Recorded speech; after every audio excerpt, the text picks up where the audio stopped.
Good morning. Lecture 11, Printmaking. This is Lecture 11. I think this is the second lecture of Section 3 of our textbook on the Fine Arts Media. Today's media, moving after drawing, which was last lecture, to today's media, printmaking.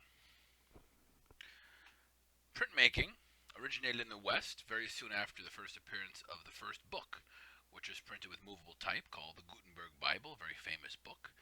It's the book that allowed the Bible to be available to regular people. Before then, Bibles were made by hand by cloistered monks. Often they were those beautiful handwritten and hand-drawn illuminations we spoke about a couple of chapters ago.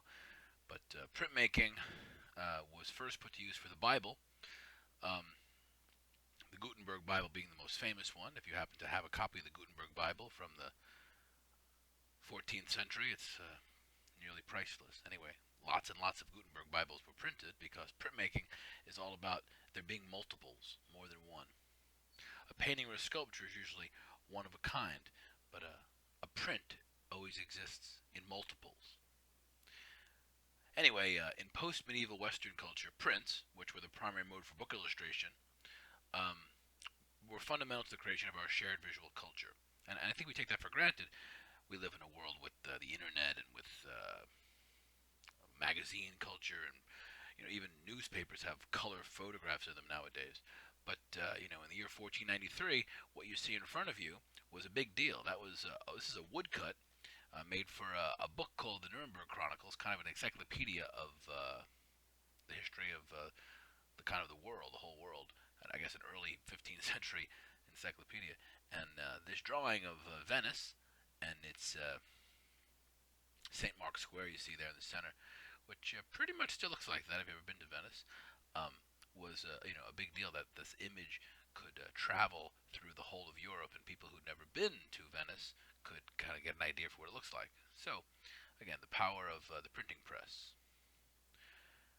The Nuremberg Chronicles, which you see an image of here, were first published in 1493 by Anton Kohlberger. It's one of history's first professionally published books, and it was intended to be a history of the world. It includes over 1,800 illustrations, although only 654 actual blocks or woodcuts were used to make it. The same image would be repeated to represent a different person or a different place throughout the book. Since the 19th century, and increasingly since World War II, there has been a resurgence of popularity for prints. The print has also provided contemporary artists with medium to explore mechanically reproduced imagery itself, which is exciting, and we'll talk about that later on when we get to Andy Warhol and whatnot. Prints are popular because original works of art, like paintings and sculptures, are often too expensive for the average collector to afford, and prints are an avenue through which artists can gain greater exposure.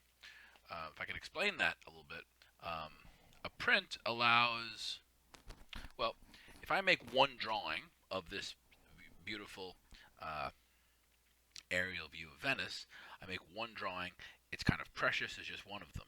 And I might have to sell that, let's say, for $100. But if I make a print, and I make it in an edition where there's, let's say, 25 identical prints of the same image, well, I can sell each of those prints for $4. 25 times 4 is 100, or I can sell the one original drawing for $100. So it allows the artist to lower his price, it allows the artist to gain greater exposure by reaching more audience, and it allows the collector to no longer be an elite rich person, but perhaps a more ordinary regular person can afford to buy works of art that are prints. So, let's begin our discussion talking about prints and printmaking and its evolution. Lecture 11, Printmaking. I'll go over these in greater detail, but we have the relief process and the intaglio process, and that's the two main categories of traditional printmaking. Then we have lithography, which is kind of a variation on its own, silkscreen printing, another variation, and monotype's kind of an offshoot. We'll go over these all specifically throughout this next hour. Here's a set of key terms. You can go back and forth with the forward and rewind button on the lecture, but again, this should be a skeleton for you to build your notes around. These are the terms that, if at the end of the lecture you're very familiar with, you'd be in great shape for the quiz. They are this is the language of printmaking.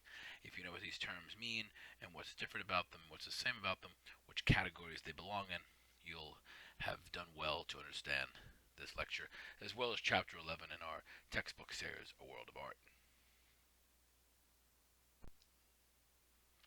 All right.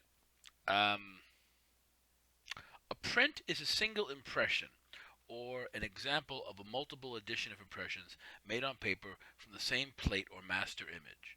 And this plate or master image is sometimes called a matrix, kind of like the Keanu Reeves movie, The Matrix, where he had, when eventually Keanu Reeves became one with the Matrix and he saw the zeros and ones. That's when he was seeing computer code. He was seeing the source that allowed that illusion of life on Earth to exist. He was seeing the source code. A matrix is the source code that allows you to make an image. As prints have become more collectible, a somewhat confusing concept of the original print has come into being. And how could something produced in so many numbers be called an original? Well, the original print is a kind of a misnomer. It's really original prints, plural. The original print consists of an image that the artist alone has created and has been printed by the artist or under the artist's supervision, and each print has been signed by the artist and numbered. So, for example, if you saw 3/35 on the bottom of a print, it would mean that this was the third print out of a total edition of 35 prints. So 3/35 means 3 out of a total of 35. Again, 1/35 is the first print, and 35/35 is the last print. Sometimes the lower numbered prints have a little more value because the plate is fresher. But theoretically, each print would be identical and there'd be no difference. A good printer, an artist working with a printer or an artist as printer himself, would have really each print be identical and inseparable, and they wouldn't even be numbered and signed until after the fact. I've made lots of editions of prints in my life, and I don't even follow the actual logic of the order of printing. I'll print something 20 times, or maybe 25 times, throw the 5 crappy ones away, destroy them, and then number the best 20 in any order because they're just each identical quality prints. So again, each print is signed by the artist and numbered. Like I said, for example, 1/ the number of total prints. Often the artist will reserve a number of additional proofs, which are either trial impressions, which are marked AP for artist proof, or PP for printer's proof. Yeah, so the artist might have one or two artist proofs, and the printer might keep one or two proofs. Those always seem to resurface after an artist has become very, very successful and the work's worth a lot of money. Suddenly the printer has a whole bunch of prints, or the artist.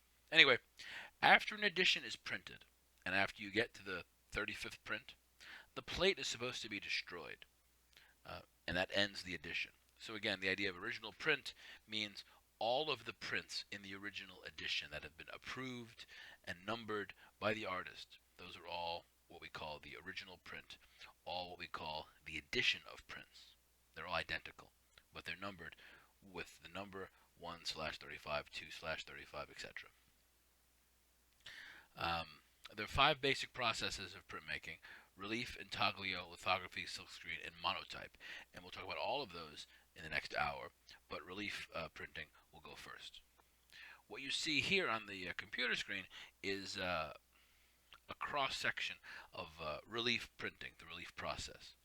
The relief process refers to any printmaking process in which the image to be printed is on a raised surface which holds the ink. And the most common and recognizable example of relief printing would be a common rubber stamp. If you have a return address stamp or any kind of rubber stamp for a smiley face or a star, and you use an ink pad, well, that's an example of a relief process. The letters are raised above the surface, and you ink it up, and then you transfer the ink to the paper through pressure. You stamp it down, and that's an example of the relief process. We're going to talk about various relief processes, but they all fundamentally work the same way.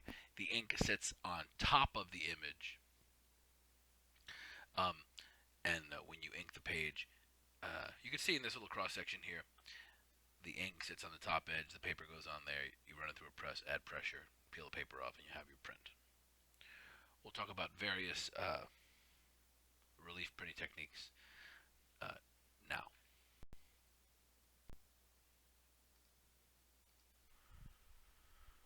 All right. In the category of relief printing, the first thing we'll talk about, the first subcategory of relief printing is woodcut. The first prints, such as the illustrations for the Nuremberg Chronicles, which you saw on the very first slide today, were woodcuts. To make a woodcut, a design is drawn on the surface of a wooden block, and then the parts of the print that were to remain white are carved away with a gouge and chisels and other woodworking tools that literally take a board, a plank, which you've drawn on, and then you remove the bits that are not the image. You kind of erase them by carving them away. So it's very sculptural. Um, the area that is left um, on the plank is then inked up. A sheet of paper is with a roller. A sheet of paper is laid on top of it, and then you put it through a press carefully. Add some pressure to the press, crank it through, and then voila, you have a print. The ink is transferred to the paper. The woodcut print offers the artist a means of achieving great contrast between light and dark, and as a result, a really strong emotional effect. This expressive potential, the expressive potential of the medium, was recognized by the German expressionists in the early 20th century. Before World War II, the Germans there was an art movement called German Expressionism, and here's an example of Emil Noldi and his woodcut called "The Prophet," which perhaps reveals the burden of prophecy. In the if you're a prophet, you know the future, so you know when everyone's going to die, you know when the storm is going to come, you know when the levees are going to break. You've got this burden of knowing the future. Well, in this image by Emil Noldi called "The Prophet" from 1912, we see a woodcut, and perhaps we see the kind of burden sitting on the shoulders, or certainly within the sunken eyes of this figure. This is a woodcut, and you always know it's a woodcut because, quite frankly, it looks like wood. It has wood grain all over it. It looks like a board, and a very high contrast between the light and the dark.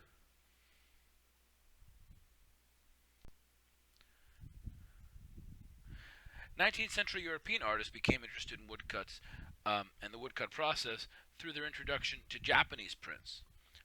Japan had kept its doors closed for 215 years with this isolation, and then Admiral Perry goes to Japan, and suddenly the West gets reintroduced to the Eastern culture. European artists were inspired by the colors and the subtle use of line and the unique aesthetic of the Japanese print. Vincent van Gogh was perhaps the most famous artist to be impressed by Japanese prints, often copying these Japanese prints directly as the basis and subject for his paintings. So here we're looking at an oil painting by Vincent van Gogh, which is based on a Japanese print, which I'll show you next. But he makes no apologies and no effort to camouflage this. Van Gogh saw these prints, which were considered popular culture. These Japanese prints were considered kind of posters for kabuki theater and for other kind of popular activities. They were kind of like posters you'd have for your band that you might staple up on Decatur Street. They weren't considered high art on the level of Michelangelo and Raphael. Anyway, Vincent van Gogh saw these kind of popular posters, and he was really inspired by them, and he literally copied them, plagiarism. I mean, he liked them so much he just copied them. So now we're looking again at the oil painting by Van Gogh based on the Japanese print, which I'll show you next. Here's the Japanese print, and it's really, exactly what Van Gogh saw, and then literally just put next to him on the easel and copied. It was they say imitation is the highest form of flattery, and clearly Van Gogh was impressed by this Japanese style of image making, and he thought that although it was popular art, there's a quote in your textbook where it says something about Van Gogh saying that this image making was of the highest quality and not to be mistaken with something casually. Van Gogh felt it was had the potential to be as great as anything he had seen in art history.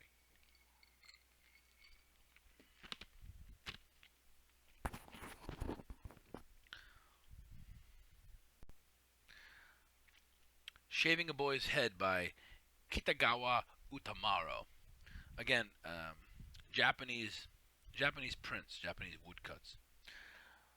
Most Japanese prints are examples of Ukiyo-e, or Pictures from the Transient World of Everyday Life. The subject matter often consists of common or shared experiences in contemporary life, such as arranging a hairstyle, getting dressed, taking a bath, and sometimes theatrical entertainment. The creation of these prints was traditionally a team effort, and we're going to look at a couple of these wonderful prints in a moment. But before we get too far in, let's compare. We compared Vincent van Gogh to his appreciation for a Japanese print. Now let's compare Mary Cassatt. Here's a traditional Utamaro woodblock print where you see a mother and maybe an auntie um, giving a baby a bath and combing a little baby's hair. If we go to the next image, we see Mary Cassatt, who in the last chapter we talked about her pastel skills. Here we see her. You know, she's been she's been inundated with these Japanese prints, which have come back through again the trade with Japan being opened up, and this whole new aesthetic being presented to European and American artists.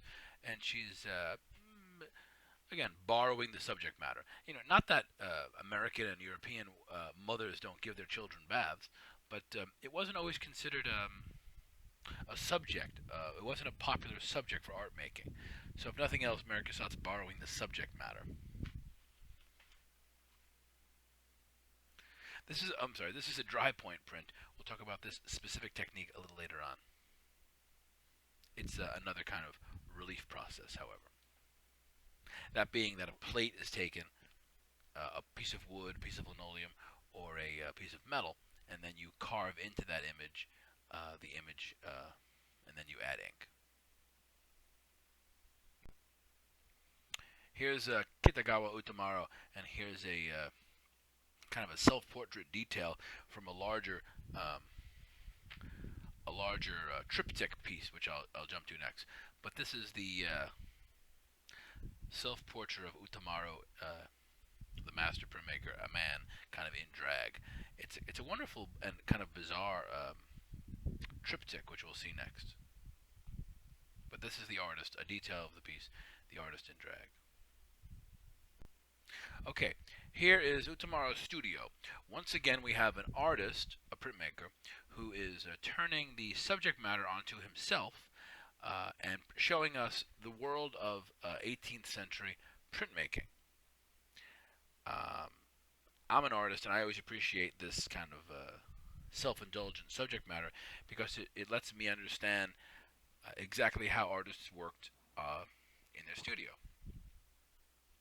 This is called a fanciful portrait or fanciful picture because all the members of Utamaro's studio are beautiful women in fancy kimonos. So this is a very attractive group of people in fancy dress, all working with Utamaro, making his prints. That might not have been the situation. In fact, he probably had no female employees in 1790 in feudal Japan, where you still have the Bushido blade and the shogun and the samurai. So it's a long time ago, a different kind of social order, a different kind of social system. Perhaps you all saw the film The Last Samurai with Tom Cruise. Well, this print would have been made about 50 years before then. Anyway, here's Utamaro's studio. What we see here, and again, the primary means of making prints in 1790 for Utamaro are woodcuts.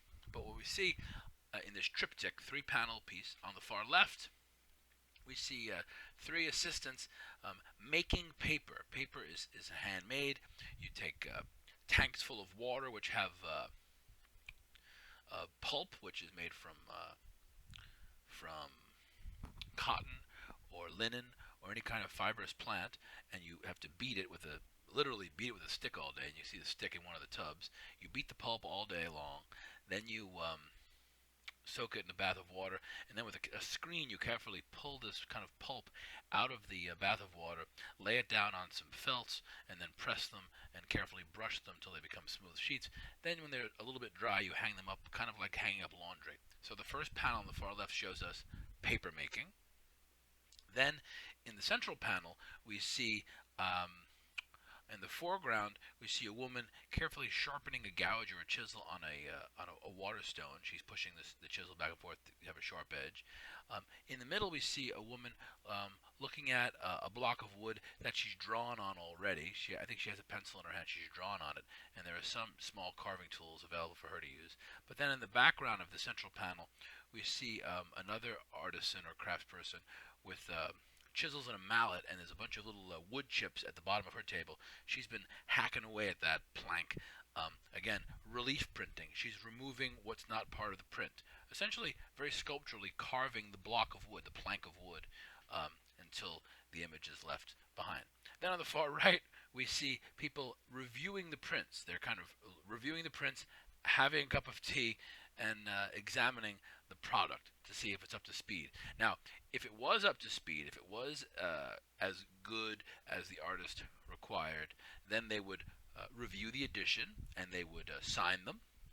They would say, okay, this is an edition of 10. They'd sign it 1/10 and sign their name, 2/10, 3/10, etc. And then, according to the rules of printmaking, they're supposed to destroy the plate. There are lots of famous Rembrandt prints which are made with a big X cut through the copper plate, because after Rembrandt finished the prints, he put a big X through the plate, destroying the plate, but the printmaker didn't throw the plate away, because he recognized even in the day that Rembrandt was a cut above the rest. And then he would make these prints, the next day or the next month or the next year, or take them out of the garbage. So they have a big X through them, and so they're not nearly as valuable as one without an X. But anyway, the plate might survive unofficially. So again, what's great about this triptych is we get to see paper making, wood carving going on to make the wood cut, and then the edition being examined. The 3 stages of printmaking. I mentioned that when we saw that prophet piece, that a woodcut looks a lot like a plank or a board. And that's because a board has serious wood grain on it. And I'm not sure if any of you are carpenters, but wood has light and dark grain, and when you're cutting it or carving it, you have to pay attention to that grain. Wood warps a certain way based on the cup of the grain, etc. If you're a cabinet maker or get involved in woodworking at a high level, you would have discovered some of these things before. Well, when you're drawing on the wood, when you're carving the wood to make a printed image, the wood grain is even more important because it's visually what you have. So they invented a technique called wood engraving. Wood engraving is kind of printmaking with a very fine, tight grain. And to do a wood engraving, you take the boards and you don't use the face of the plank, but rather you laminate, you glue together pieces, and you use the end grain, kind of the end grain where you would count the rings of a tree. So wood engraving uses not the face grain of a board, but the end grain. Wood engraving uses the end grain of a board, which allows an artist to cut across the grain wherever they want and really get finer detail and more precision. So in this piece called Noonday Rest in Marble Canyon by J.W. Powell, we see wood engraving and a lot more graphic detail available. In fact, you really can't even tell it's wood anymore. It just looks like the artist had the freedom to make marks and lines anywhere he wanted. If you think back to that prophet piece, it really looked like a board, looked like a plank, looked like a fence board. So again, wood engraving is finer detail and because you're not using the face grain of the wood, but rather the end grain.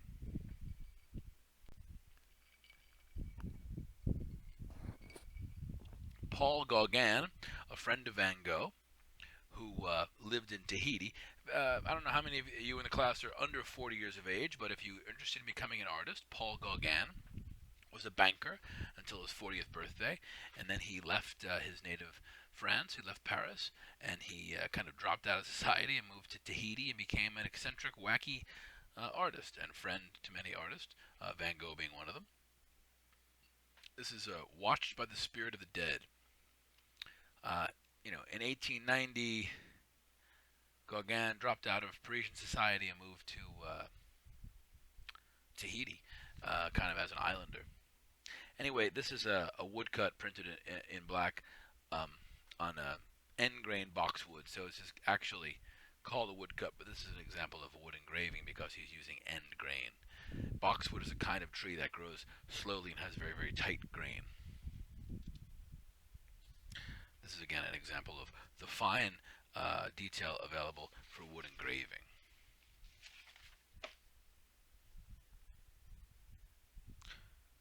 Gauguin had other issues um, as kind of a white collar banker turned kind of bohemian artist living in Tahiti at a time when it was really quite a culture clash. He left kind of stuffy European society and entered into a real natural kind of tropical environment.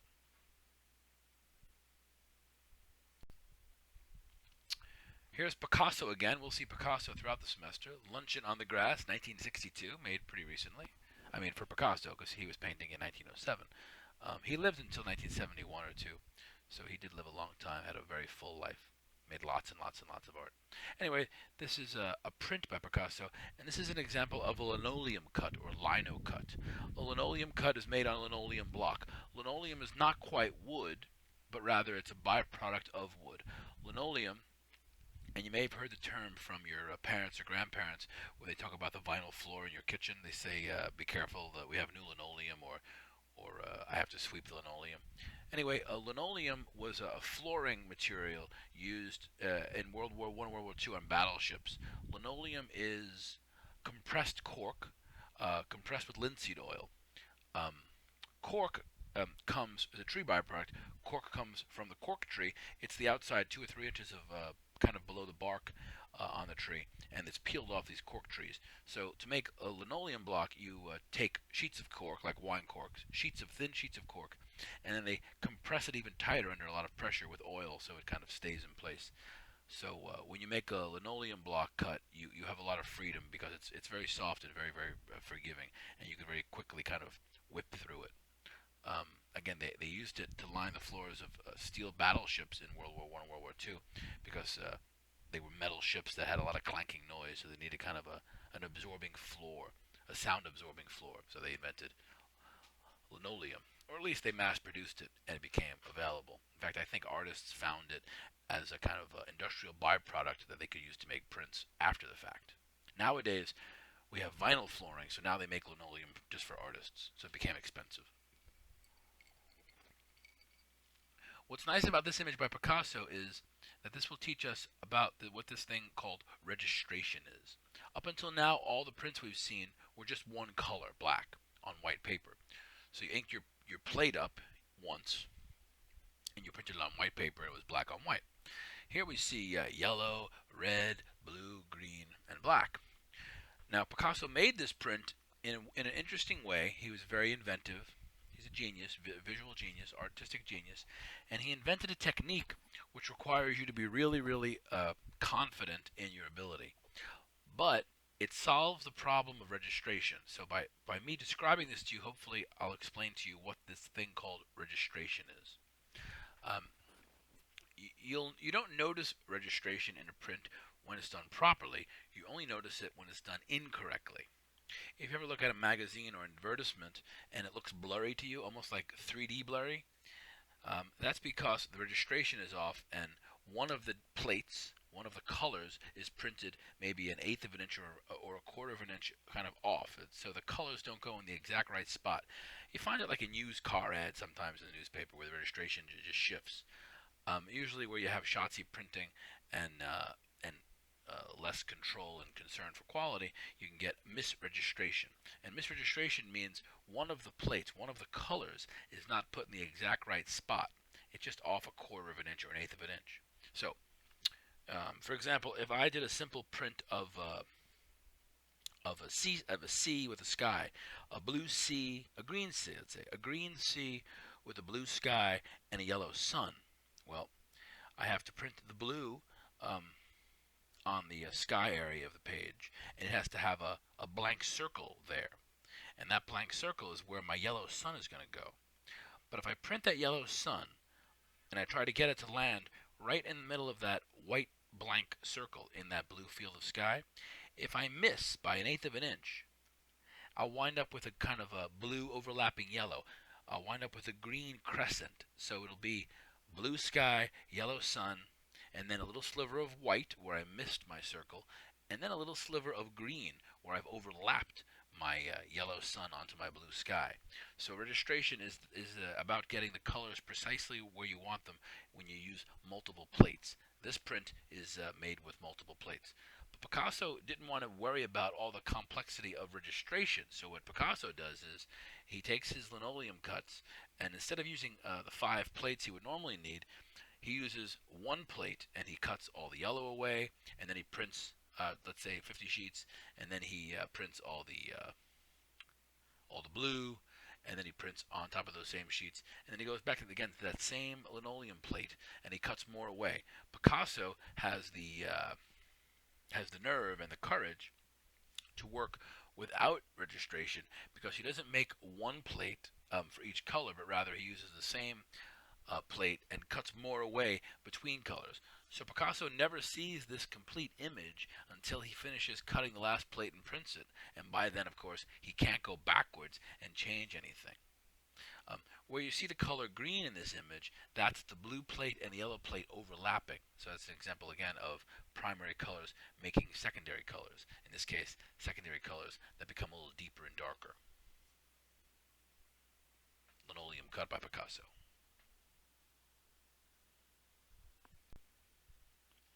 So the intaglio printmaking technique is the opposite of relief printing. We talked about relief process, and again, relief process is like a rubber stamp. Everything happens up on the surface. Intaglio process, everything happens below the surface. The 3 primary intaglio processes are engraving, etching, really engraving, etching, and dry point, and then there's mezzotint and aquatint, and we'll talk about those as we move along. If you look here, you see that the plate has grooves cut in it. You ink it up completely. Then you wipe away the ink. You wipe the ink off the top surface, leaving only the ink in the nooks and crannies. Then you put the paper on, and in this case, in intaglio printing, since the ink is in the depressions on the page, not on the surface, but on the in the impressions, you need to have a lot more pressure on your printing press because now you've got to jam that paper down to push and bend into those nooks and crannies to catch the ink and lift the ink out. So often you'll dampen the paper, and certainly you'll use a press with a lot more pressure to get the image to adhere to the paper.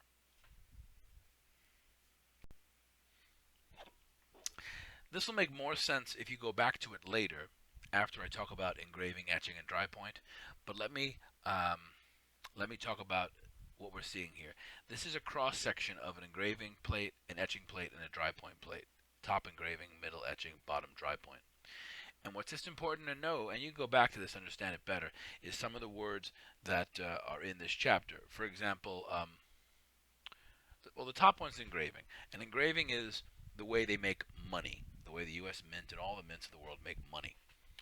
You take a plate, a block of steel or copper, and you take a scribe and you actually cut into it, and you engrave, like you would engrave a plaque on a trophy. You engrave into that plate, so you draw into it and you slowly cut and scrape away the metal until you have the image. Then you sand the image flat, ink it up, and print it. That's engraving. Etching is an ingenious technique where you no longer have the burden of slowly and painfully cutting into the metal with a metal scratching tool called a scribe, but rather in etching you coat the plate with wax or tar, and then with just a simple stylus or pin you make your drawing, no longer worried about carving all the way into the metal, but just scratching the wax away. So etching rhymes with sketching, and etching, like sketching, is very fast. Engraving is very, very slow. etching is like sketching is very, very fast. You have your wax coated plate and you just scratch away the thin wax surface on that plate. Then you take your finished drawing in this thin coat of wax and you submerge it in a bath of acid and you let the acid do all the carving for you. The acid won't eat away the wax, it'll only eat away the areas that you've removed with the little pin. And that's why the cross section for the central image here, the etching, has rounded bottoms because etching eats things away the way acid would with a different kind of viscosity and kind of organic quality. On the bottom we see dry point, and dry point is like engraving, although it's done on a softer metal, usually copper, not steel. And when you make your drawing in copper with your steel scribe, you see here the burr, this kind of on the bottom. You see this kind of plowed up edge, kind of if you were plowing the fields to plant your crops or shoveling snow. Um, it pushes all the snow to one side or pushes the soil to one side. Well, in dry point and engraving, when you cut into this plate, you kind of push the metal up to one side. Well, in engraving, you sand that edge off and you polish it flat before you ink it up. In dry point, you leave that edge there and you get a very kind of a vibrating line with kind of a velvety subtlety. In dry point, however, you can't make a very large addition because eventually that little burr breaks off and the image distorts. Let's look more carefully at engraving, etching, and dry point, the three intaglio processes. Here's a Steamboat Off a Harbor Mouth by Turner, and this is an example of engraving on steel. So it can be highly expressive, but all of these lines are carefully scratched and cut into a metal plate to make the image happen.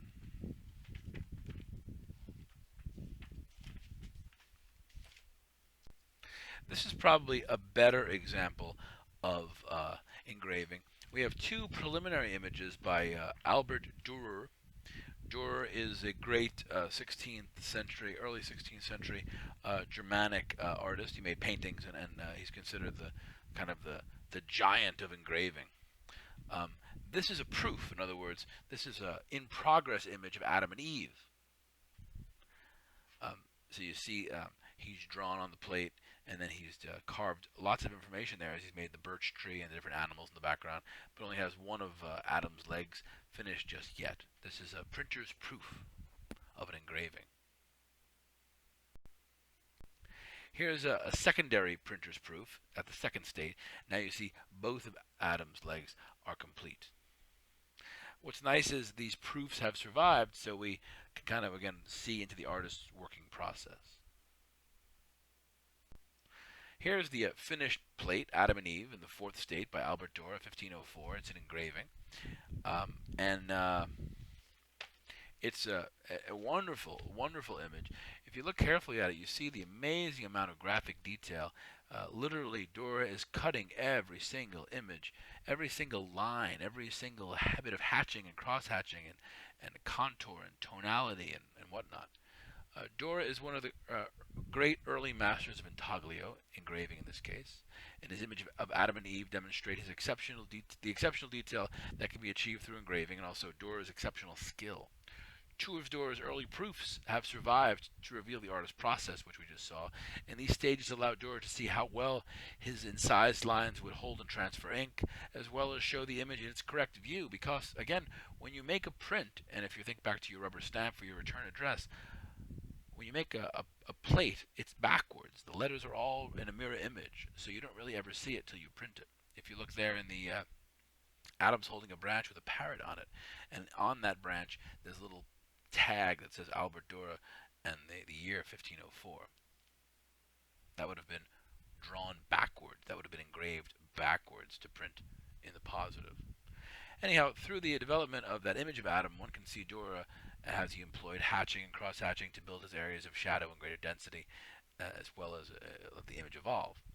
The final print is a rich iconographical image for sure.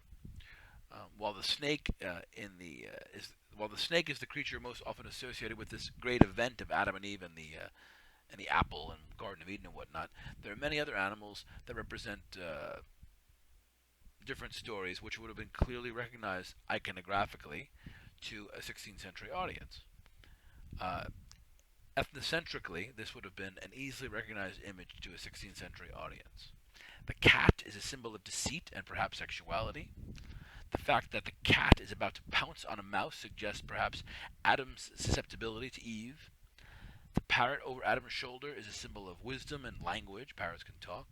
And the other animals shown represent the four humors, which in the early 16th century were the humors or the bodily fluids that make up human constitution. This is, again, early philosophical and medical thinking. The elk represents the melancholy, which is the black bile. The cat represents anger and cruelty, the yellow bile. The rabbit is sensuality and blood, and the ox is laziness or sluggishness, the phlegm. Anyway, this is all complicated iconography for a contemporary audience, but something that 500 years ago people would have understood. The engraving technique itself is possible for Dürer to reveal all this detail. If you look at money, if you look at Thomas Jefferson or Abe Lincoln or whoever's on your $5 or $10 or $20 bill, especially nowadays where we keep getting new money with bigger presidents' heads, if you look carefully, there's a lot of information in their beards and in their hair and their facial features, all done through engraving, this very, very exact and slow technique of transferring graphic imagery onto a plate so it can be reproduced again and again. So, Rembrandt, again, he's not making an engraving here, he's making an etching. And I've said it before, I'll say it again, etching rhymes with sketching because etching happens very, very quickly. Here, the steel or copper plate is covered in wax or tar, a very thin coat is brushed on, and then an artist is able to make the drawing just by using a pin, a little simple metal pin, and very gently and quickly kind of sketching, cutting into that wax. Once the artist has carved, kind of gently and quickly made that drawing into the wax, the plate gets submerged in an etching bath, a bath of acid, and then it etches away the parts that the artist has revealed. So it's this really wonderful process where you can quickly get your image. Now you have to be skilled, and you have to know how long to leave the plate in the acid bath to get your line in size deep enough to make the mark you wish to have. And that's the kind of thing you would either learn through practice or by working in conjunction with a master printer who might not be a successful artist in their own right, but would be a successful craftsman. They would have printing skills, and you would come and collaborate with that master printer.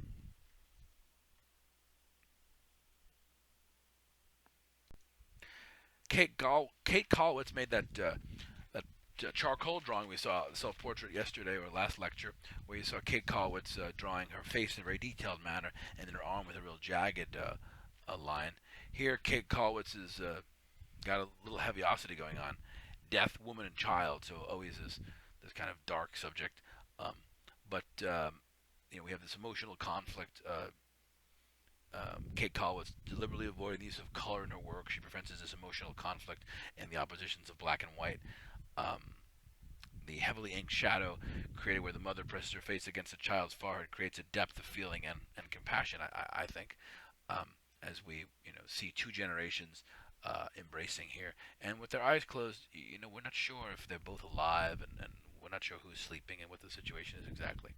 But certainly there's a dynamic play between light and dark in both the Rembrandt print and in the Kate Kollwitz print. Both are etchings. Both made the process I described where acid does the heavy labor. Back to Mary Cassatt, we saw her earlier drawing of a mother giving a child a bath. And here's a dry point. And again, I showed you that those three cross sections earlier on. Dry point is like engraving, but you use a softer metal. And you don't sand off that burr. You leave that plowed up edge. And if you look really, really carefully, you can see the straight lines here have kind of a jagged, kind of vibrating quality to them. They look a little bit more, a little less graphic, a little less precise, and a little more jagged. Well, artists call that velvety. They call it kind of a rich subtleness, which they really think is important. So dry points exist in small editions because the more times you run through the press, the more times those burrs get knocked off. Anyway, here's Mary Cassatt, the map, where you see looks like perhaps two students or a student and teacher looking at a large sheet of paper. So that was the three primary categories of intaglio. There's two others which are kind of subsets, but I'll explain. Here's the standard bearer by Prince Rupert, made in the 17th century, and this is a mezzotint. Mezzotint is this is wonderful, and I think counterintuitive technique. To make a mezzotint, you take your metal plate, you take a smooth metal plate, and then you take something called a rocker, which is kind of like a curved piece of metal that you put a piece of very, very rough sandpaper on, and then you rock it back and forth, kind of like a rocking horse. You rock it back and forth until you've given this very smooth piece of metal a very, very even and very, very rough surface. I mentioned tooth yesterday in the drawing lecture. Well, in printmaking, in mezzotint, you give your smooth plate a lot of tooth by using a rocker and by kind of roughing up the plate so the whole plate has kind of an even tooth. And the reason you do this is in mezzotint you work backwards, kind of like erasing. First you take your plate and you give it this tooth, and then if you inked it up and printed it, it would print a rich solid black field. To make an image in mezzotint, again, think about erasing. You take sandpaper and files, and you erase from the field of black. You erase the black and add the light. So this is done very subtractively, kind of like subtractive sculpture. You come in here with sandpaper and files, and you sand away, making the image appear out of this field of darkness. So you know it's a mezzotint normally when it's this huge consuming field of darkness everywhere, and the image kind of just appears out of that blackness. An aquatint is a similar process. Let's just suffice to say that aquatint is also done through this backwards process of texturing the page and erasing the image from that rough texture by adding smooth areas which will not hold ink. Because again, once the plate is rough, then the whole plate holds ink. Adding smooth areas become the areas of light. So it's kind of like making a drawing through first coloring your whole paper black and then erasing bits to kind of have the images appear. Okay, so that concludes relief process and intaglio process. Relief process happens on top of the because you cut the image away like a rubber stamp. Intaglio happens the opposite way. It happens below the surface of the plate. But relief and intaglio happen above or below the surface. Lithography is neither of those two things. Lithography literally means stone writing, and lithography is planographic. It's a planographic printmaking process, which means that it happens on the flat surface of the plate. There's no raised or depressed areas on the plate to hold ink. Lithography is this crazy and weird process that relies on the phenomenon that grease and water don't mix.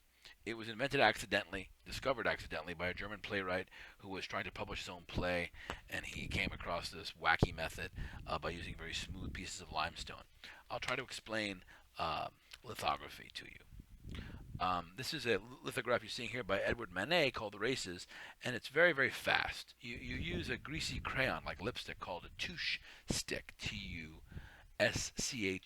You use a touche stick on a flat limestone block to make a lithograph, and it can be done with multiple plates and multiple colors, but in this case, Manet just used one plate to make this one image of just black on white. Here's how lithography works. You're not cutting into the plate or cutting into the stone. You're not using any acids, but rather you're relying on the phenomenon that oil and water don't mix. Grease and water don't mix. What you do is, and follow me here because it's goofy, is you draw on this very smooth plate, usually limestone. You draw on this very smooth, polished piece of stone with a touche stick, which is kind of like a greasy piece of black lipstick. You draw your image like a China marker. And then when you're done with this oily mark on your flat plate, You come back with gum rubber, kind of like rubber cement, and you coat the image. Um, and what that does is it sticks to everything but the touche. You've got this water soluble kind of glue that covers the image and sticks to everything but the actual drawing, covers the whole plate. Then you come back with the turpentine or a solvent and you wipe away um, the ink. And this is this really counterintuitive moment where you've just erased your beautiful drawing. Um, but you're again relying on the fact that oil and grease, that grease and water don't mix. So you've got water soluble components and oil soluble components. Because the turpentine didn't affect the gum rubber, now when you use oil-based ink to ink up the image, it only sticks to the areas that are not gum rubber. You put your paper on it and you print it, and then you go back and forth with this again, this phenomenon that asphaltum doesn't stick to water and gum rubber doesn't stick to ink oily marks, and you go back and forth and make these things. It's not that technical. I've done it. We do it here at UNO in the printmaking department. It sounds technical, but it's really no different than making salad dressing, where you see oil and vinegar not sticking together in the bottle. They kind of stay separate. Anyway, here's an example of a lithograph, which again relies on the phenomenon that oil and grease and water don't stick to each other, and that there are glues and solvents for water and grease that don't affect the other. Um, the Rue Transnonian here is Dormier, and now we see uh, the immediacy of lithography, and it was a very appropriate means for laying information in current events.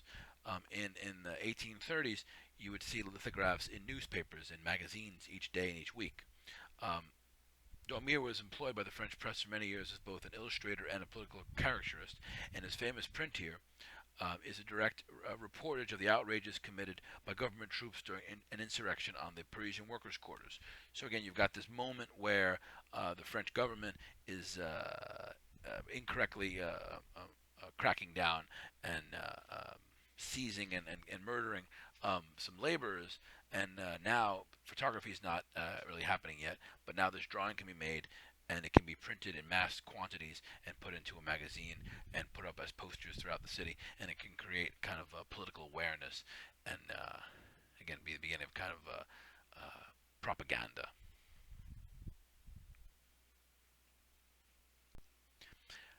Lithography is not only used for caricatures, political cartoons, and for images that are highly representational. Here we see an image by Elaine de Kooning, who was William de Kooning's wife, and another non-objective artist from the abstract expressionist movement in America. And she's taking her touche stick, this kind of lipsticky black crayon, and she's mixing it with turpentine or some kind of solvent, and she's using a brush, and she's really being more painterly and expressive here. But another example of a lithograph that you can work with it and make more expressive, non-objective marks as well. It's not just for rigid, calculated drawing, but also for more painterly, more non-objective, expressive things. Another lithograph. Here's two more lithographs by an American artist named June Wayne. June Wayne is a big deal artist in California, and she's pretty old, and she's pretty. She is one of these artists who, around 50, 60 years ago, founded some printmaking workshops, which invited artists to come, painters and sculptors and drawers, and she had the printmaking expertise. She was a master printer who could show someone like me, who maybe knows how to draw but not make lithographs, how to transfer those drawings into prints. And she did really well for herself as both an artist and as a master printer. Anyway, she built the what's it called?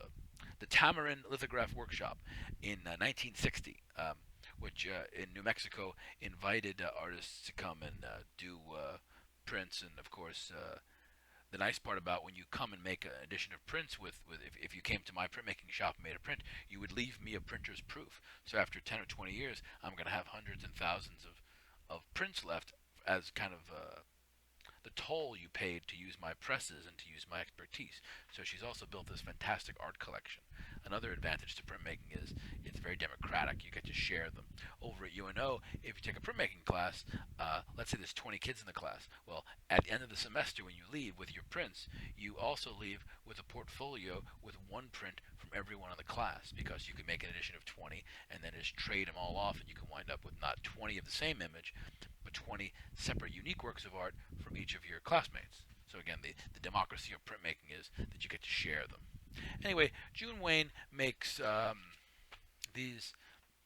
They appear to be non-objective, and they're kind of celestial. Here's another image.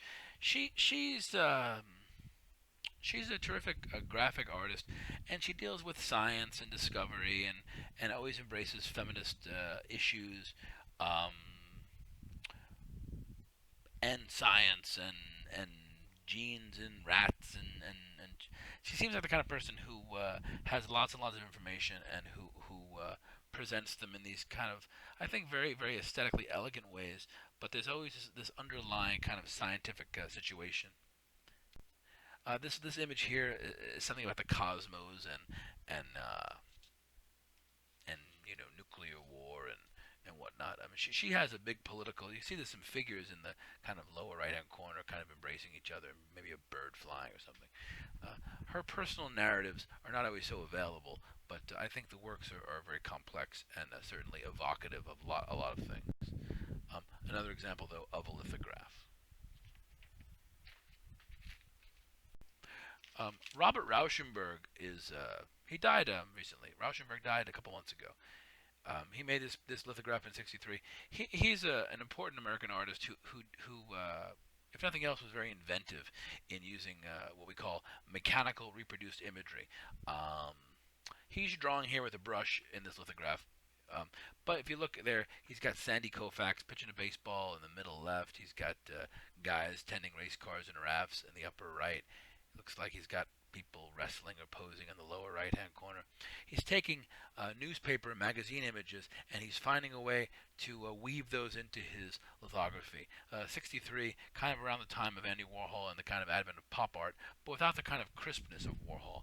Anyway, here's another example of a lithograph. Rauschenberg got so carried away by putting all this kind of organic leaves and crap into the printing press that eventually it became so lumpy that when he put it under the press, it cracked the plate. And that's that diagonal line across the image. That's the actual cracking of the plate. Um, if you know from like your herb garden, like mint and basil have oils in them, well, those oils will print in lithography, which is kind of fascinating. And of course, if you put too many of these kind of leaves and whatnot in your printing press, it breaks things, which happened here. The piece is called Accident, so he's referring in his final title to this the stone actually breaking as it was being printed. But of course, he printed it anyway to kind of celebrate that.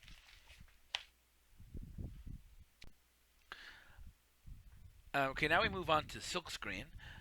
Silkscreen are formerly known as serigraphs, from the Greek word graphos, to write, and the Latin seri, silk. Their principles are essentially the same as they were employed in stenciling. Silk fabric is stretched very tightly onto a frame, and then a stencil is made by painting glue-like substance across the fabric where the artist does not want the image to print. You make a stencil. And then the ink is forced through the mesh, usually with a squeegee. They don't use silk anymore, we use polyester now, but most ancient cultures did silk screening of some kind to put patterns on fabric. You put ink through a silk screen onto. If you have a T-shirt with an image on it and it doesn't feel rubbery and it's not embroidered, it's silk screened. If it's kind of melted in there, if it's kind of one with the fabric, it's a silk screen. Lots of great textile designs have been done in silk screen. Anyway, silk screen is what they call it when it's done in fashion. When it's done as a work of art, it's called serigraph or serography. Again, it was kind of a new technique in the 1950s and 60s, but similar techniques existed 2,000 years ago in China and Japan to make those beautiful kimonos and whatnot. Silkscreen has been primarily a commercial printing process used in the advertising industry, but in the 40s and 50s, the term serigraph was coined to differentiate the artist print from the advertising world's print. Um, this is Klaus Oldenburg, a pop artist, and he's made an image here called Design for a Colossal Clothespin. And then in the lower left-hand corner, he has a little Brancusi sculpture of a man and a woman in a very stylized, abstracted way, kind of hugging and kissing. And I think what he's trying to tell us is that the clothespin also looks like two people embracing with a kiss. And he's taking what Oldenburg does is he makes these gigantic, fantastic sculptures of common, recognized objects, and he enlarges them, 30, 40 feet tall. So we see something we already know, like a clothespin, but then he forces us to kind of really reconsider it and maybe see it new for the first time in an exciting way. Anyway, the formal similarity of Brancusi's kiss and Oldenburg's clothespin remind us, again, of how something so simple can be maybe presented in such a profound way. This is an example of a silkscreen. And we're actually gonna wrap up. We're gonna talk about monotypes and then come back to silkscreen at the end when we look at some more of Andy Warhol's work. Here's a monotype. Monotypes are, well, like the word mono, one. Monotypes are a kind of print that deny and defy everything I've said so far. Monotypes are one-of-a-kind prints that never exist in an edition. In fact, a monotype really was what a bunch of printmakers made in their printing studio because they were bored and didn't like the rules of printmaking. They're wonderful things. Monotypes happen by painting on plexiglass and then putting that plexiglass through a printing press. So it's kind of a one-of-a-kind painting that gets printed onto a sheet of paper. There are some advantages to this, which I'll try to explain. I mean, why would you do that? Not just paint on the paper yourself. I'll explain. When you paint on plexiglass, you can keep a drawing or a photograph beneath the clear glass, and you can see that while you're working, so it can give you kind of a quick guideline as you're making your image. Number one. Number two, when you print your monoprint from plexiglass onto paper, you run your plexiglass through the press, and the ink transfers from the plexiglass to the paper. However, it only takes about 95% of the ink. There's always a little 5% kind of ghost image left on the plate. And that allows the artist to go right back to that same plate and kind of start again, getting like Mach 2, kind of a second effort. And then printing that, and having a third effort, and printing that, and having a fourth effort. And what often artists will do is they'll go into a printing studio for a weekend, and they'll spend 2 or 3 days making what we call not an edition, but a suite of monoprints, where they'll all be similar, and there'll be an evolution with this horse, let's say, where you might start with the horse and then add someone riding the horse, and then add maybe a sky behind it, and then on your fifth print, take that sky away and make it a stormy day. So it allows for kind of an evolution to happen through the process of drawing and painting, right on the plexiglass itself. Same rules for printmaking. Whatever you paint prints backwards later on. So that's monoprint. Monoprinting and monotype are kind of a little counterintuitive to everything I've said about printing and edition and whatnot.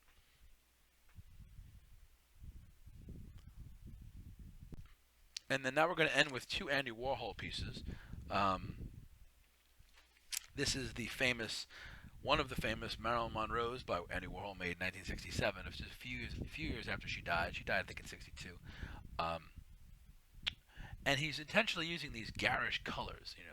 Of course, she's the platinum princess with her blonde hair, but the green face and these yellow lips, where he's intentionally shifted the registration so the lips kind of blur out to the side. It's still kind of beautiful, but it's not beautiful in the traditional Marilyn Monroe kind of way. And then we're going to compare this to an image in a series called Endangered Species. And this is the last image we'll see today in printmaking, but just to compare this kind of Andy Warhol style as he's made the silkscreen of Marilyn Monroe, and then this kind of silkscreen of a series of endangered animals. Here we see a silver spot butterfly. But In both cases, Warhol's playing with, well, he made the butterfly piece almost 20 years after the Marilyn Monroe, so he's certainly borrowing from the idea that, well, Marilyn Monroe died tragically, so she was a very endangered species, and then the butterflies, of course, were literally a scientific, biological endangered species on our planet. Both examples of silkscreen printing and both examples of Warhol's popular subject matter. In both cases, the movie star Marilyn Monroe and the butterfly, both images we've already seen before, but presented in a new way. Again, what Warhol, the definitive pop artist, does. Okay, that concludes the images for Lecture 11 on printmaking. I'll just briefly go through the study guide again to make sure I didn't miss any terms. Relief process happens on the surface, like a rubber stamp. Intaglio process happens below the surface. Relief process includes wood cutting, wood engraving, and linoleum cut and rubber stamps. Intaglio process includes engraving, etching, and dry point, and as well aquatint and mezzotint. Lithography is a printmaking process that relies on the phenomenon that oil and water don't mix. Silk screen printing we just talked about. You use a silk screen or a polyester screen and you stencil it out and you squeeze ink through it onto your tapestry, on your fabric or t-shirt or your piece of paper. If you make a silk screen on paper as a work of art, it's called a serigraph. And then monotypes are not like printing at all. They're paintings, one-of-a-kind paintings that are made through a printing press technique. All right, here's the key terms again. The original print is a little bit of a misnomer. All of the prints in an edition are original prints, and they would each be numbered 1/10, 2/10, 3/10, indicating the total number of prints in the edition and which print that was. The artist's proof we saw in Albert Durer's work would be either prints made in progress along the way or a print made at the very end of the artist's efforts before they go to the edition. Relief printing, I just spoke about. The woodcut is a relief print. The wood engraving is a relief print. The linoleum cut is a relief print. Then we have intaglio, where we have engraving, dry point, etching, aquatint, and those are all beneath the intaglio banner. That happens below the surface. That's where you have to use a lot more pressure in your printing press, and you've really got to push that paper. Often the paper is dampened and put through the press. Maybe you've seen fancy wedding invitations where you can feel the invitation, and it's got kind of a depth to it. It's been embossed, where the paper's kind of been stamped by the printing. Well, in intaglio, the paper is always embossed because you have so much pressure when you push it down. Touche is the kind of greasy crayon used to make a mark in lithography. Matrix pertains to whatever method of image making you use. If you make a woodcut, then the wood block is your matrix. If you make a three-color engraving, then each of those three plates are the matrix for your printing. Screen printing and serigraphy or silkscreen. Edition is the overall number of works printed in the set of original prints, plural. The burr is that little plowed up edge you would find in a dry point, which gives it its velvety edge. And a monotype is a kind of printmaking process, which is hardly a printing at all. It's more like painting on plexiglass, but you still follow the rules of printmaking, and I hope I explained some of its advantages. All right, that concludes Lecture 11. Have a great day.